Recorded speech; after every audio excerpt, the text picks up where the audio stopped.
Welcome to History. One thing I wanted to tell you, this I made myself, but I'm going to make sure like button. No, I did it backwards. So we are going to be reading the Bible, and then you're going to be doing the synopsis, and then we're going to be reading the Pilgrims of Progress. I hope you guys enjoy. Make sure to like button, subscribe, and hit the bell on this video. Did it correctly this time. Live stream man. What? Live stream man. What? Poultry man. He said live stream man. San Antonio rock and roll man. No. Okay. So we're on Exodus chapter 12. Exodus chapter 12 is an introduction to the Passover. It's not the whole thing. I think it continues in 13. But very interesting because I didn't intend to time it this way, but I do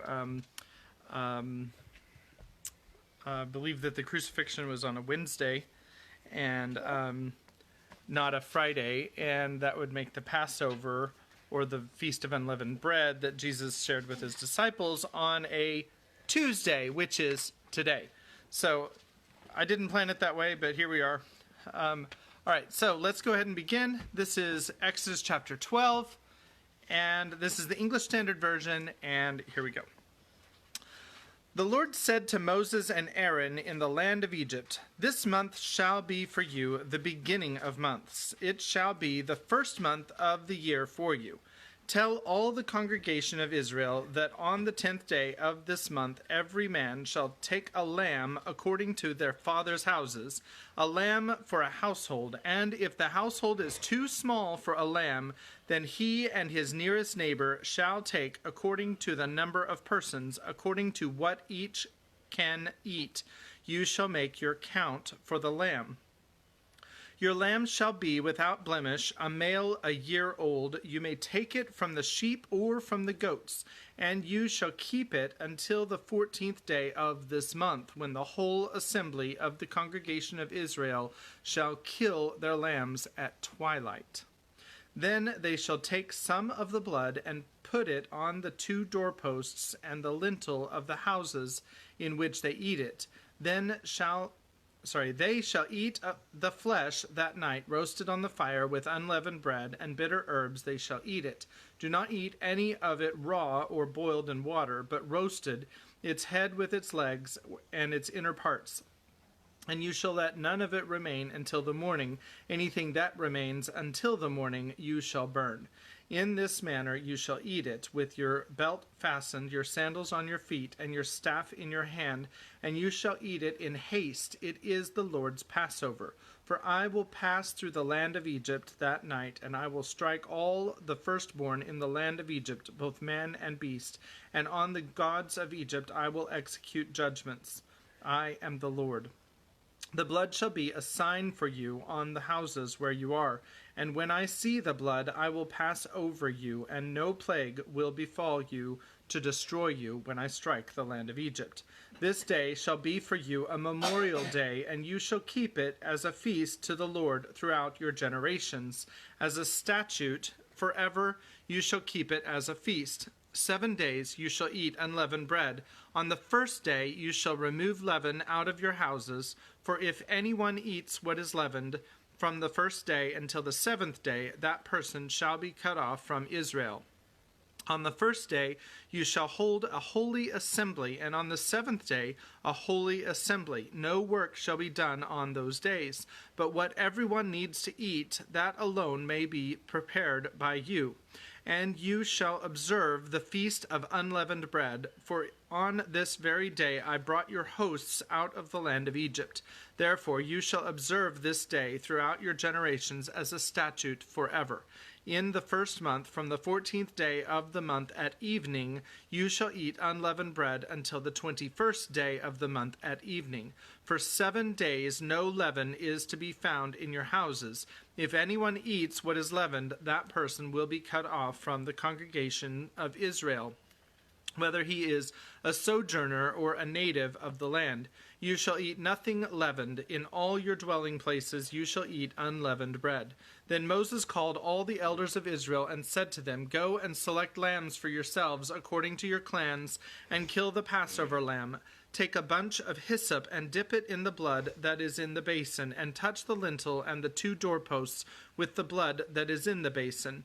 None of you shall go out of the door of his house until the morning, for the Lord will pass through to strike the Egyptians, and when he sees the blood on the lintel and on the 2 doorposts, the Lord will pass over the door and will not allow the destroyer to enter your houses to strike you. You shall observe this rite as a statute for you and for your sons forever. And when you come to the land that the Lord will give you as he has promised, you shall keep this service. And when your children say to you, What do you mean by this service? You shall say, It is the sacrifice of the Lord's Passover, for he passed over the houses of the people of Israel in Egypt, when he struck the Egyptians, but spared our houses. And the people bowed their heads and worshipped. Then the people of Israel went and did so, as the Lord had commanded Moses and Aaron, so they did. At midnight the Lord struck down all the firstborn in the land of Egypt, from the firstborn of Pharaoh who sat on his throne to the firstborn of the captive who was in the dungeon, and all the firstborn of the livestock. And Pharaoh rose up in the night, he and all his servants and all the Egyptians, and there was a great cry in Egypt, for there was not a house where someone was not dead. Then he summoned Moses and Aaron by night and said, Up, go out from among my people, both you and the people of Israel, and go, serve the Lord as you have said. Take your flocks and your herds as you have said, and be gone, and bless me also. The Egyptians were urgent with the people to send them out of the land in haste. For they said, We shall all be dead. So the people took their dough before it was leavened, their kneading bowls being bound up in their cloaks on their shoulders. The people of Israel had also done as Moses told them, for they had asked the Egyptians for silver and gold jewelry and for clothing. And the Lord had given the people favor in the sight of the Egyptians, so that they let them have what they asked. Thus they plundered the Egyptians, and the people of Israel journeyed from Ramesses to Succoth, about 600,000 men on foot, besides women and children. A mixed multitude also went up with them, and very much livestock, both flocks and herds. And they baked unleavened cakes of the dough that they had brought out of Egypt. For it was not leavened, because they were thrust out of Egypt and could not wait, nor had they prepared any provisions for themselves. The time that the people of Israel lived in Egypt was 430 years. At the end of 430 years, on that very day, all the hosts of the Lord went out from the land of Egypt. It was a night of watching by the Lord to bring them out of the land of Egypt. So this same night is a night of watching kept to the Lord by all the people of Israel throughout their generations. And the Lord said to Moses and Aaron, This is the statute of the Passover. The statute of the Passover. No foreigner shall eat of it, but every slave that is bought for money may eat of it after you have circumcised him. No foreigner or hired worker may eat of it. It shall be eaten in one house. You shall not take any of the flesh outside the house, and you shall not break any of its bones. All the congregation of Israel shall keep it. If a stranger shall sojourn with you and would keep the Passover to the Lord, let all his males be circumcised. Then he may come near and keep it. He shall be as a native of the land, but no uncircumcised person shall eat of it. There shall be one law for the native and for the stranger who sojourns among you. All the people of Israel did just as the Lord commanded Moses and Aaron. And on that very day the Lord brought the people of Israel out of the land of Egypt by their hosts. That is the end of chapter 12. So along with the Passover, also mentioned that they were not allowed to break the bones of the lamb. That's very interesting that was very specific statement that he made there. And so you can see the whole timeline. On the 10th day they select the lamb. On the 14th day P.S. None of Jesus' bones were broken. He was a sacrificial lamb. On the 10th timeline, on the 10th day, sorry, I lost my train of thought. On the 10th day, they select the lamb. On the 14th day, they sacrifice the lamb at twilight. And so then that is the Feast of Unleavened Bread is after that. And then and that is a holy convocation unto the Lord. The kids think that when I'm rambling that it's the time that I should be interrupted. So I'll just stop talking. Okay. There was one other thing that I wanted to mention because we had a question on the page, and I meant to mention it yesterday, but the question on the page was that something about, and I don't have exactly what the question was, something about why were they building bricks or something like that.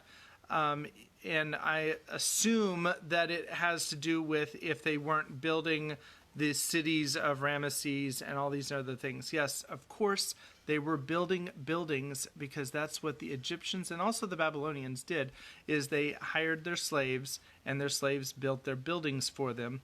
A lot of the time, they also, slaves would work in the fields and other stuff like that. But in the case of the Israelites, according to the Bible, the slaves built the buildings, the cities of, I think it was Ramesses and something else. But I still don't think that attests to the Pharaoh Ramesses. I think that it is very unlikely, like less than 0%, that he was the Pharaoh who was just humiliated in Egypt. So, all right. So in the last chapter, we had a man that was in an iron cage, and the man with the iron cage was tap dancing, which was very interesting. And then there was another man, and he had a dream about an endless abyss, and he fell into it and laid there for all of eternity. Here's Kimberly to say how it really happened. Wow. So what happened was, there was this one person, and he was like, oh my gosh, I did so much wrong. I tried to make it to the promised land where, after the wicket gates, and I just gave up, and I started, doing all the things that I like, and then I got put in this cage. Don't do all the things you like, because you'll get put in a cage too. And then this other guy, he was like, so I had this dream, and it was the day of judgment, and I was like, oh my gosh, I've done so much wrong, I'm gonna get thrown in the, the pit, and he hid, and then he woke up, and he's like, oh my gosh, I gotta do some better stuff today. I'm gonna hand it off to Dad, and he's going to read us a story. That's you, man. Okay, I will mention that the man in the iron cage, we had an objection to the theology that is mentioned there, because he said, the man in the iron cage said that God denied him repentance. His word gives me no encouragement to believe, yea, he himself hath shut me in this iron cage. I wholeheartedly disagree with that sentiment. I believe that the man himself shut him in the cage, and the only reason that he can't repent is because he is preventing himself from doing so. All right, so that is my belief. John Bunyan apparently believed otherwise, but that's okay. This is still a good book. So we're going to continue reading. This is chapter 11, Salvation. And this is a really short chapter, so it won't take very long. Let's go ahead and stop piddling around. And let's get started reading. Then said the interpreter to Christian, hast thou considered all these things? Christian, yes, and they put me in hope and fear. Interpreter. Well, keep all things so in thy mind that they may be as a goad in thy sides to prick thee forward in the way thou must go. Then Christian began to gird up his loins and to address himself to his journey. Then said the interpreter, the Comforter be always with thee, good Christian, to guide thee in the way that leads to the city. So Christian went on his way, saying, Here I have seen things rare and profitable, things pleasant, dreadful, things to make me stable in what I have begun to take in hand. Then let me think on them and understand wherefore they showed me were, and let me be thankful, O good interpreter, to thee. Now I saw in my dream that the highway up which Christian was to go was fenced on either side with a wall, and that wall was called Salvation. Up this way therefore did burdened Christian run, but not without great difficulty because of the load on his back. He ran thus till he came at a place somewhat ascending, and upon that place stood a cross, and a little below in the bottom a sepulchre. So I saw in my dream that just as Christian came up with the cross, his burden loosed from off his shoulders and fell from off his back, and began to tumble, and so continued to do till it came to the mouth of the sepulchre, where it fell in, and I saw it no more. Then was Christian glad and lightsome, and said with a merry heart, He hath given me rest by his sorrow, and life by his death. Then he stood still a while to look and wonder, for it was very surprising to him that the sight of the cross should thus ease him of his burden. He looked therefore and looked again, even till the springs that were in his head sent the waters down his cheeks. Now as he stood looking and weeping, behold, 3 shining ones came to him, and saluted him with, Peace be to thee. So the first said to him, Thy sins be forgiven thee. The second stripped him of his rags, and clothed him with a change of raiment. The third also set a mark on his forehead, and gave him a roll with a seal upon it, which he bid him look on as he ran, and that he should give it in at the celestial gate. So they went their way. Then Christian gave 3 leaps for joy, and went on singing, Thus far did I come laden with my sin, nor could aught ease the grief that I was in. Till I came hither, what a place is this! Must here be the beginning of my bliss. Must here the burden fall from off my back. Must here the springs that bound it to me crack. Blessed cross, blessed sepulchre, blessed rather be the man that there was put to shame for me. I saw then in my dream that he went on thus even until he came at the bottom, where he saw a little out of the way 3 men fast asleep with fetters upon their heels. The name of the one was Simple, of another Sloth, and of the third Presumption. Christian, then seeing them lie in this case, went to them in peradventure he might awake them, and cried, You are like them that sleep on the top of a mast, for the Dead Sea is under you, a gulf that hath no bottom. Awake therefore, and come away, be willing also, and I will help you off with your irons. He also told them, If he that goeth about like a roaring lion comes by, you will certainly become a prey to his teeth. With that they looked upon him, and began to reply in this sort. Simple said, I see no danger. Sloth said, Yet a little more sleep. And Presumption said, Every tub must stand upon its own bottom. And so they lay down to sleep again, and Christian went on his way. Yet he was troubled to think that men in that danger should so little esteem the kindness of him that so freely offered to help them, both by awakening of them, counseling of them, and proffering to help them off with their irons. That is the end of chapter 11, Salvation. And I hope that you're enjoying the story. There was one thing that I was going to say, and I can't remember what it was. I don't remember. It is what it is. Oh, this is what it is. So, I'm from Texas, And Texans in our native language can't say the word sepulcher. So get over it. All right. So that is, I do the best I can. So that is how it is. And otherwise, God bless you. Have a great night, and we'll see you next time. Thanks. Bye.